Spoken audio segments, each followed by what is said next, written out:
Hello, everybody. Welcome to Four Seas One Family. 欢迎收看四海一家，我是纪明. I'm James Thomas coming to you from Taipei, Taiwan. It's about quarter after 4 o'clock in the morning here. I was just working in the office here. 4点一刻. I'm going to do something a little bit different instead of my boring, scripted, social political type of content here because something grabbed my attention this week, and it basically has to do with something that's really going on in my home nation and in a nation, some parts, some ways, Taiwan and Japan. There's two. Let me bring this up to something that's related, I would say, to my home nation, because right now there's issues dealing with immigration, of course, and we have ICE, picking up people and shipping them out the country for reasons that I'm not going to get into right now. Maybe one of these days when I have enough but it's something that I've been avoiding talking about here on this channel, but there's a lot of fine people that are being pushed out of the United States because maybe their immigration status is a little shaky, or maybe they do have issues with the law. A lot of them don't. There's families being separated, and that hurts. And I would like to assume that nobody wants to see families being separated. Now, let me go back to what I originally started off with. There's two popular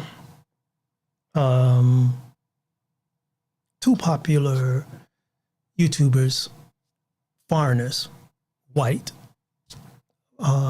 who are quite influential and knows the language, been there, for quite some times, and they're having issues about how well they are representing their host nation, a nation that they choose to live in for a long time and obviously have a passion for. One in particular, female, recently, I'd say maybe about 5 to 7 days ago, put up a video describing the non-romanticized side of Japan. Now, I've been to Japan many times for reasons that I definitely will not talk about now, but I have friends there, and they are good people. I believe most people are good. I also believe that no place is perfect, and no group of people are perfect or corrupted in that also. But this particular YouTuber presented a show on how Japan is not as romanticized as many Westerners would think, like, oh, there's graffiti on the wall here, and oh, these rows of bikes are all parked here and been here for days, and there's trash is over here, and these homeless people over here. Well, a particular YouTuber, millions of subscribers internationally, not only in Japan, but he went after this particular YouTuber and pointed out, that some of which he presented was somehow, and with evidence, doctored or hyped just for clicks. And I've seen this happen here in Taiwan too. I clearly remember when COVID-19 hit Taiwan, all those who say, oh, I love Taiwan, Taiwan's so great, they were the first ones to leave. I noticed that clearly, but I kept my mouth shut, and maybe they have their reasons that, family, okay, I understand that, but a lot of them were still abroad, talking about how wonderful their life is abroad, or explaining how their home nation is so great, with Mandarin subtitles or in Mandarin. So it is cool. But I noticed that. But I want to talk a little bit more about, especially with nations, not only United States, Europe, they becoming less accepting of having immigrants. And remember that some of these nations doing it at one time were quite big colonial nations. That back in the day, they really pillaged other nations quite a bit. But now it's time for them, I guess they feel, to shut their doors. And I, once again, will not too much go into that, but I want to talk about, how foreigners getting involved in a host nation's social and political issues. It can both have, how would you say, positive and negative outcomes. Yeah, it can have both positive and negative outcomes. However, it seems like recently, with nations that were once very heavy into colonialization, they're telling people that worked hard to build their nations that they have to move because they are not the original founders of their nations. Now, I'm not going to debate that, but I want to talk a little bit about foreigners getting involved in their host nations' social and political issues. Now, you see, the involvement of foreigners in politics in their home nations can lead to like a wide range of positive, negative outcomes, that contributes to democracy and human rights, to negative social and political events, or it may turn out to be quite bad backlash and discrimination, legal challenges, and even threats to personal safety. Now, the positive outcomes, foreigners can support democratization to civil society and human rights, and build advocacy in their host nation. And if it occurs within their expertise, that brings valuable perspectives to a particular issue. Now, there's a lot of legal and issues connected with this. Legal and transparent foreign involvement can, in a lot of cases, foster beneficial local and international relations, and contribute to a more vibrant culture and discourse and interactions with people who may not, in the beginning, seem to have anything in common. I like to say, because people have a lot more in common than they think. But there are negative risks. There are risks, negative risks. There are risks involved. There are both risks and consequences. Now, foreign political or social activism may provoke suspicion and nationalist backlash, resulting in legal restrictions or heightened discrimination or negative stereotyping against expats and immigrant communities.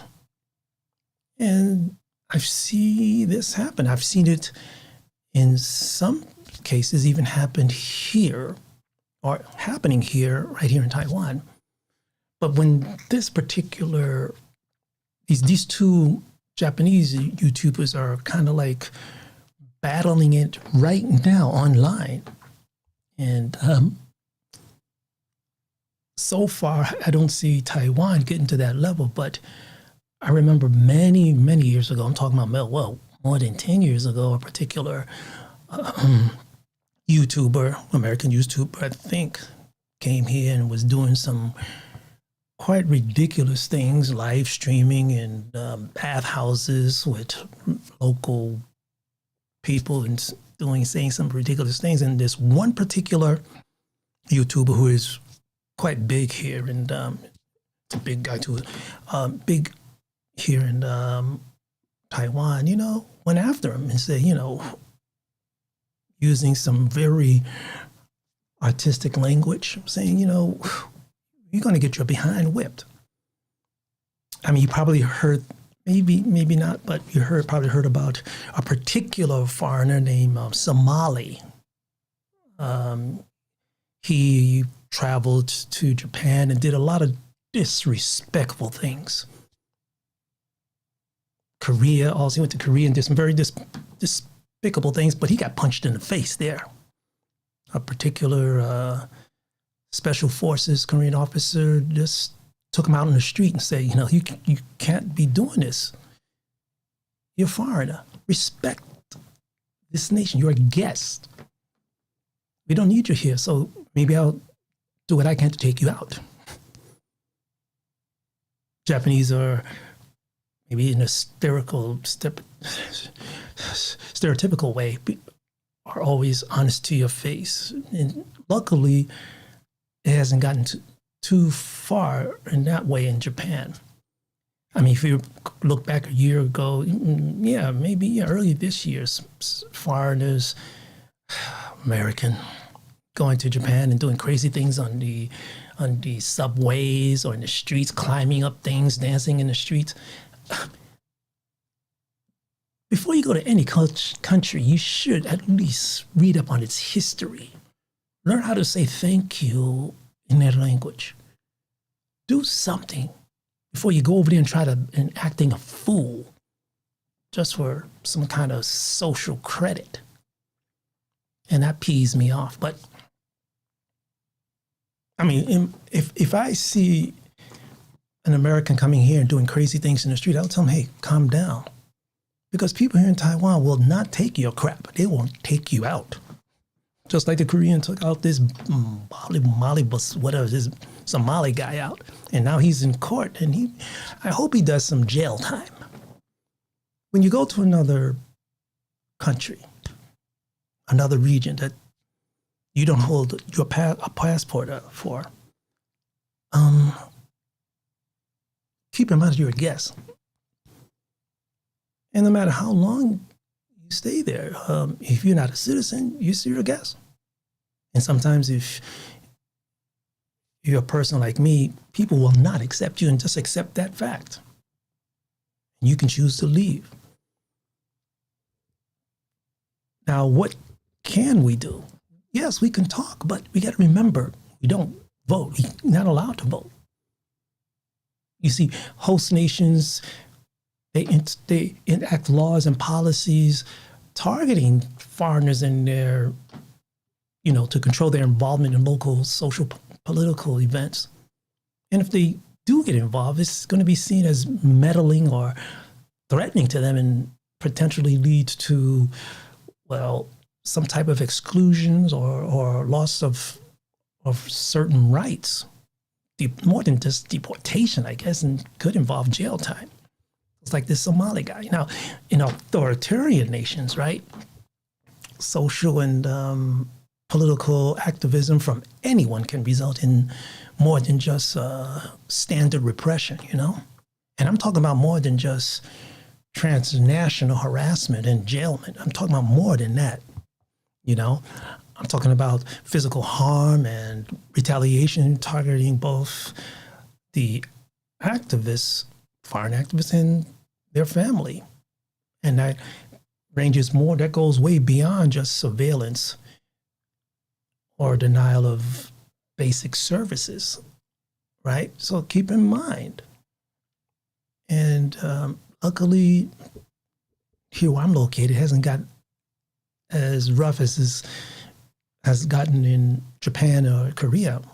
Now, there are legal and security repercussions because of this.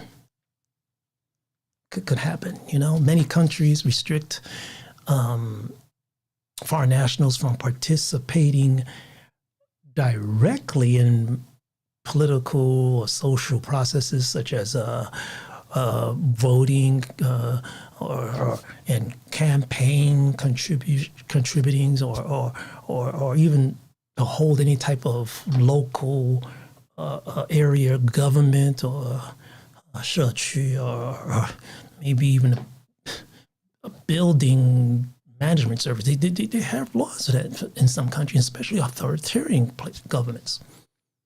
Now, these violations can sometimes lead to more than just deportation and, jailment. And, these legal penalties can be a lot more severe than what Westerners may be, which consider severe in their host nation. Some governments, especially those under authoritarian leadership, they will pursue activists abroad and are willing to do anything or by any means necessary to silence dissent. They may hire local people to keep your mouth shut. The impact on local politics and society. Some nations really want to keep that on low key. Political engagement by foreigners can help. It really can't help shape the host nation's societal norms and encourage openness. But it can also intensify polarization if the foreigner is framed to be an interference or a liability to local development, both social and politically. Now, activism by expats may be exploited by both domestic and other nations, which ends up fueling misinformation and conflict or fake news. If foreign influence is seen as being exaggerated, it often generates a damaging backlash, which undermines any beneficial social interactions or integrations, while enabling a higher level of anti-immigration rhetoric. And this is a big problem that is spreading not only in North America, Europe, South America. This is something which people who once talked about globalization, once heightened, is now becoming 反效果, the opposite results. Now, there's more than just human rights to consider. You see, sure, support for human rights and democratic values by foreigners, it can play a critical role in defending freedoms in countries experiencing, civil rights or social abuses. But such efforts can increase personal risks for those who are involved, for both foreigner and any locals who are supporting them. Governments that repress dissent across not only in their own nation but across their nations, often violate international human rights principles. And they'll take coordinated actions they're not willing to take coordinated actions that may appear to be, in some cases, legal. And this is, something that undermines or lessens safeguards, and it puts these types of people at high risk. And this is really scary. So I just wanted to jump in and say something about that. So in summary, foreigners involved in a host nation's social or political issues may in some ways help advance positive changes, but they can also end up facing discrimination or legal obstacles and personal safety threats, especially in less democratic in countries with less democratic settings. There are people even here in Taiwan talking about, I want to be a citizen. Your people are citizens in my nation. I want to be a citizen here. Well, always ask yourself, in case of war, are you willing to die for the nation that you say you want to be a citizen of? I talked about that in one of my, episode I did last year about birthright citizenship. Those with the financial or political resources who do have multiple citizenships use their citizenship as like credit cards or chess pieces to move around, but not really with any investments from the heart or beliefs. But I just wanted to point that out. So that's just something I just want to jump in and say before I shut down for today. And we see what happens. I'm worried about also because of what's going on with certain foreigners in Japan, which is only a hop, skip, and a jump from here, which caused me to think about what's going on back in my home nation. So, folks, 谢谢收看四海瑜伽了. I'm going to shut off here and